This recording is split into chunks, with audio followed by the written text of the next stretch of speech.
Pakistan absolutely not कहने की कीमत चुका रहा है। फवाद चौधरी कहते हैं यहां सिक्योरिटी बेहतरीन थी। शेख रशीद ने कहा कल अहम इंकशाफात करेंगे, सब बेनकाब करेंगे। टीमों ने जल्दबाजी का मुजाहरा किया। हुकूमत का न्यूजीलैंड और इंग्लैंड की क्रिकेट टीमों के दौरे पाकिस्तान की मनसूखी में बैरूनी साजिशों का पर्दा चाक करने का फैसला।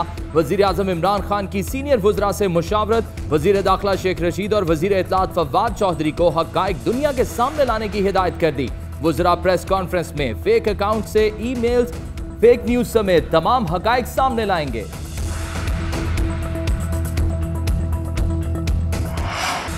न्यूट्रल मकाम पर क्यों खेलें? रमीज राजा का भी absolutely not. Chairman cricket board Ramiz Raja ने फैसला सुना दिया।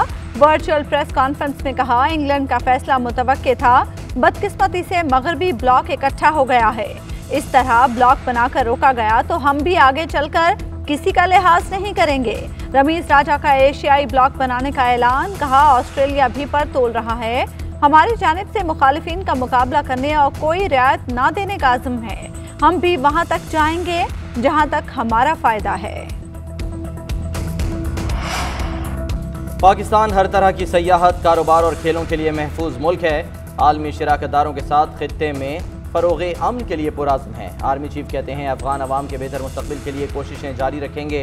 Army chief general Qamar Javed Bajwa से यूनान के सफ़ीर की मुलाकात। बाहमी दिलचस्पी के उमूर और खित्ते की सिक्योरिटी पर तबादला ख्याल। यूनानी सफ़ीर ने अफ़गानिस्तान के लिए पाकिस्तान के किरदार और गैर मुल्की अमले के इनक़लाब में पाकिस्तान के ताउन को भी सराहा।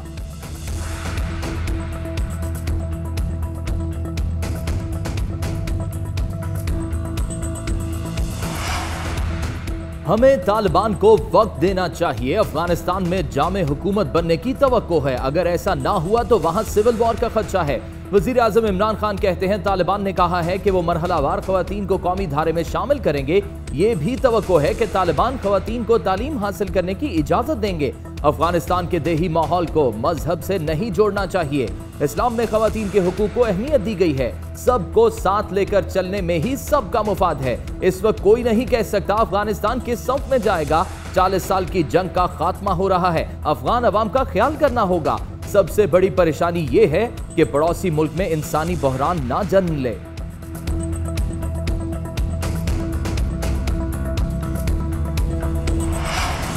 अफगान पॉलिसी पर बिलावल भुट्टो ने वजीर आजम इमरान खान की हिमायत कर दी। बीबीसी को इंटरव्यू में कहा वजीर आजम से मुत्तफिक हूँ। बैनुल अक़वामी इत्तफ़ाक़ राय के साथ ही तालिबान हुकूमत तस्लीम होनी चाहिए। पाकिस्तान के अफगानिस्तान में किरदार को बढ़ा चढ़ा कर पेश किया जाता है। पार्लिमानी सेशन बुलाकर भी राय ली जाए। चेयरमैन पीपल्स पार्टी हुकूमत पर तनकीद करना भी ना भूले। कहते हैं इमरान खान की हुकूमत में जमहूरियत सुकड़ रही है। पार्लियामेंट और मीडिया की मदद से ही मुल्क में जमहूरी सूरत हाल बहाल हो सकती है।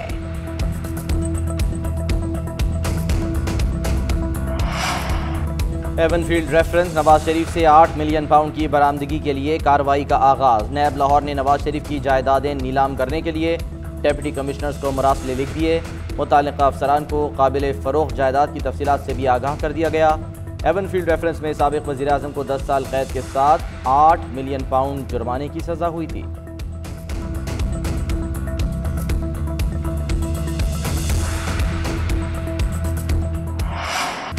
नवाज शरीफ को सजा पैनमा नहीं अकामा पर हुई थी। ऑपोजिशन लीडर की कौमी असम्बली में हुकूमत पर तनकीद। कहते हैं कोई करप्शन नहीं की, इंतकामी कार्रवाइयां सबको नजर आ रही हैं। कहां हैं 1 करोड़ नौकरियां? क्या आपने एक ढेले का भी कोई नया मंसूबा लगाया? मुल्क तबाह हो गया, तारीखी बेरोजगारी का सामना है। अगर हम बोले तो बात बहुत दूर निकल जाएगी।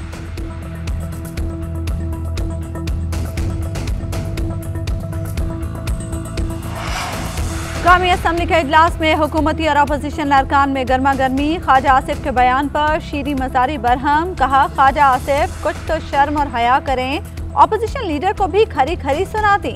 कहा आपका भाई बाहर बैठा है, उसे पाकिस्तान लाएं। आप लोग मुल्क लूट कर फरार हो गए। अली मोहम्मद खान बोले शरीफ खानदान सबूत पेश करने में नाकाम रहा। गैर कानूनी तरीके से जायदादें बनाई गईं, जवाब तो देना होगा।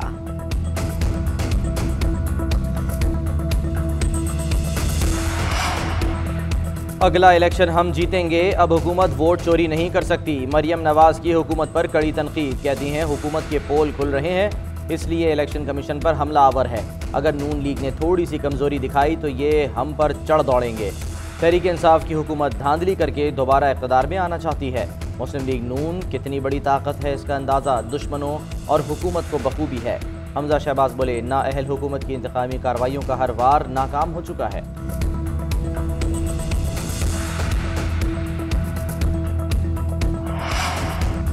वज़ीर आज़म के मुआविन ख़ुसूसी शहबाज गिल की शरीफ खानदान पर तनकीद। कहते हैं मरियम नवाज ने बरतानवी क्रिकेट टीम के पाकिस्तान न आने से मुताल्लिक कोई ट्वीट नहीं की, शायद इसलिए कि वहां उनके मफरूर वालिद मौजूद हैं। पाकिस्तान कोई बैरूनी दबाव बर्दाश्त नहीं करेगा, हर तरह के हालात का मुकाबला करने के लिए तैयार हैं।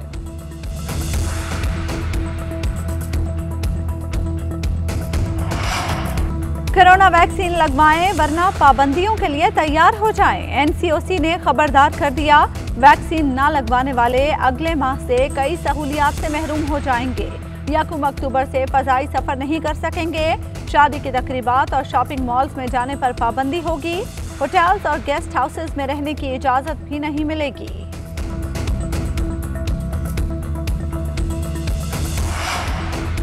एनसीओसी का 23 सितंबर से 6 अजला में आयद इजाफी पाबंदियां हटाने का फैसला। पंजाब के 5 और खैबर पख्तूनख्वा के 1 जिले में अब मार्केटें रात 10 बजे तक खुली रहेंगी। 23 सितंबर से लाहौर, मुल्तान, फैसलाबाद, सरगोधा, गुजरात और बन्नू में मार्केटें 1 दिन बंद रहेंगी। मुल्क भर में उमूमी पाबंदियां 30 सितंबर तक नाफिज रहेंगी। 28 सितंबर को इजलास में दोबारा जायजा लिया जाएगा।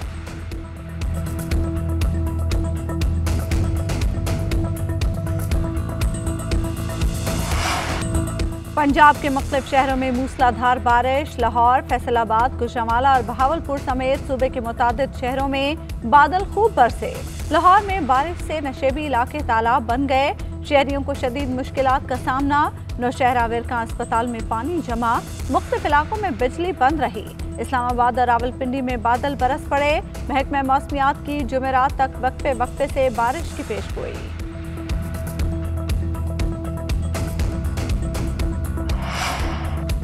यूटिलिटी स्टोर्स पर एक और महंगाई सुनामी पैकेज मुतारिफ।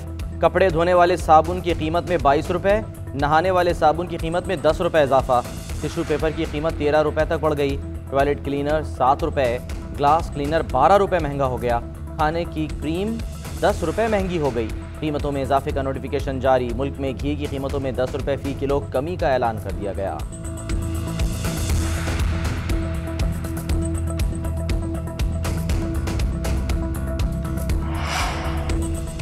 अकरबा परवरी का इल्जाम। वजीर आजम के मुआविन ख़ुसूसी बराए तवानाई ताबिश गौहर मुस्ताफी। वजीर आजम ने इस्तीफा मंजूर कर लिया। काबीना डिवीजन ने बाज़ाब्ता नोटिफिकेशन भी जारी कर दिया।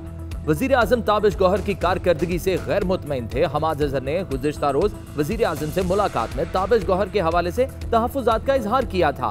ताबिश गौहर पर मुख्तलिफ पावर प्लांट्स में मंजूर नजर अफसरान तैनात कराने का इल्जाम आयद था।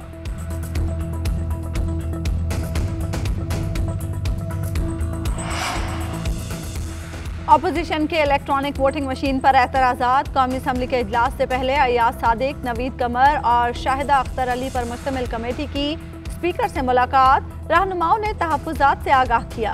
पीपल्स पार्टी के वफ्द की अपोजिशन चैम्बर में शहबाज शरीफ से भी मुलाकात। इंतखाबी इस्लाहात पर मुज़ाकरात से मुतालिक हुकूमती पेशकश पर तबादले ख्याल।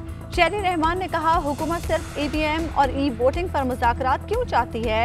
इस्लाहात के लिए संजीदा है तो मुकम्मल इंतखाबी इस्लाहात पर बात करे। अफगानिस्तान के मुंजमद असासों को अफगानों के लिए खोलना बेहतर होगा। आलमी बिरादरी को इस नाजुक मोड़ पर अफगानिस्तान को तन्हा नहीं छोड़ना चाहिए। वज़ीर ख़ारजा शाह महमूद कुरैशी कहते हैं, अफगानिस्तान में क़याम अमन की उम्मीद पैदा हुई है। पुरअमन अफगानिस्तान खित्ते के लिए मुफीद साबित होगा।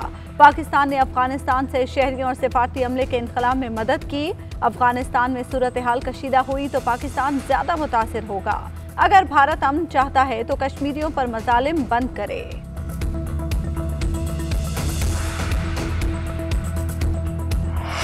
वज़ीर आज़म कल कौमी क्रिकेट टीम से मुलाकात करेंगे। खिलाड़ियों का हौसला बढ़ाएंगे। न्यूजीलैंड और इंग्लैंड के न आने पर क्रिकेट की बेहतरी के लिए तजावीज़ देंगे। उधर वेलिंगटन में पाकिस्तानी हाई कमीशन ने भी कीवी हुकूमत को एहतजाजी मरासला लिख दिया। दौरे की मनसूखी की वजाहत देने का मुतालबा।